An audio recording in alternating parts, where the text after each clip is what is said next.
ಶಿವಮೊಗ್ಗ ನಗರದಲ್ಲಿ ಅಂಬಾರಿ ಮೆರವಣಿಗೆ ನಡೆಯಲಿದೆ. ಈ ಬಾರಿ ಆನೆಗಳು ಮೆರವಣಿಗೆಯಲ್ಲಿ ಪಾಲ್ಗೊಳ್ಳಲಿವೆ. ಆ ಹಿನ್ನೆಲೆಯಲ್ಲಿ ಇಂದಿನಿಂದಲೇ ತಾಲೀಮು ಕಾರ್ಯ ಆರಂಭವಾಗಿದೆ. ಮೆರವಣಿಗೆ ಸಾಗುವ ಮಾರ್ಗದಲ್ಲಿ ತಾಲೀಮು ನಡೆಸಲಾಯಿತು. ವೈಲ್ಡ್ ವೈದ್ಯ ಡಾಕ್ಟರ್ ವಿನಯ್ ಮಾವುತರು ಕಾವಾಡಿಗಳು ಮೆರವಣಿಗೆಯಲ್ಲಿ ಹೆಜ್ಜೆ ಹಾಕಿದ್ರು. ಬರೋಬ್ಬರಿ 650 ಕೆಜಿಯ ಅಂಬಾರಿಯನ್ನ ಸಾಗರ ಆನೆ ಹೊರಲಿದೆ.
ಪ್ರತಿ ವರ್ಷದಂತೆ ಈ ಬಾರಿಯೂ ಕೂಡ ಶಿವಮೊಗ್ಗದಲ್ಲಿ ದಸರಾ ಹಬ್ಬವನ್ನ ಅದ್ದೂರಿಯಿಂದ ಆಚರಿಸಲಾಗ್ತಾ ಇದೆ.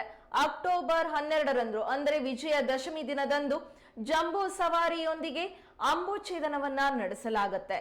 ಚಂಡಿಕಾ ದುರ್ಗಾ ಪರಮೇಶ್ವರಿ ದೇವಸ್ಥಾನದಲ್ಲಿ ಈಗಾಗಲೇ ಪ್ರತಿಷ್ಠಾಪಿಸಿರುವಂತಹ ಚಾಮುಂಡೇಶ್ವರಿಯ ಒಂದು ರಥವನ್ನ ಸಾಗರ ಆನೆ ಹೊರಲಿದ್ದಾನೆ. ಈಗಾಗಲೇ ಶಿವಮೊಗ್ಗದ ವಾಸವಿ ಶಾಲೆಯ ಆವರಣದಲ್ಲಿ ಸಾಗರ, ಬಹದ್ದೂರ್ ಹಾಗೂ ಬಾಲಣ್ಣ ಈ 3 ಗಂಡಾನೆಗಳು ಬೀಡು ಬಿಟ್ಟಿವೆ.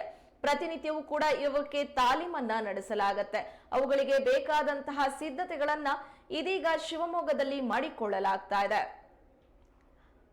ಆ ಹಿನ್ನೆಲೆಯಲ್ಲಿ ಇಂದಿನಿಂದಲೇ ತಾಲೀಮು ಕಾರ್ಯ ಆರಂಭವಾಗಿದೆ. ಮೆರವಣಿಗೆ ಸಾಗುವ ಮಾರ್ಗದಲ್ಲಿ ತಾಲೀಮನ್ನ ನಡೆಸಲಾಗ್ತಾ ಇದೆ.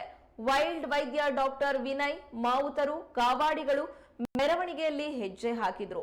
ಬರೋಬ್ಬರಿ 650 ಕೆಜಿಯ ಬೆಳ್ಳಿಯ ಅಂಬಾರಿಯನ್ನ ಪ್ರತಿ ವರ್ಷದಂತೆ ಈ ವರ್ಷವೂ ಕೂಡ ಸಾಗರ ಎಂಬ ಹೆಸರಿನ ಆನೆ ಹೊರಲಿದೆ.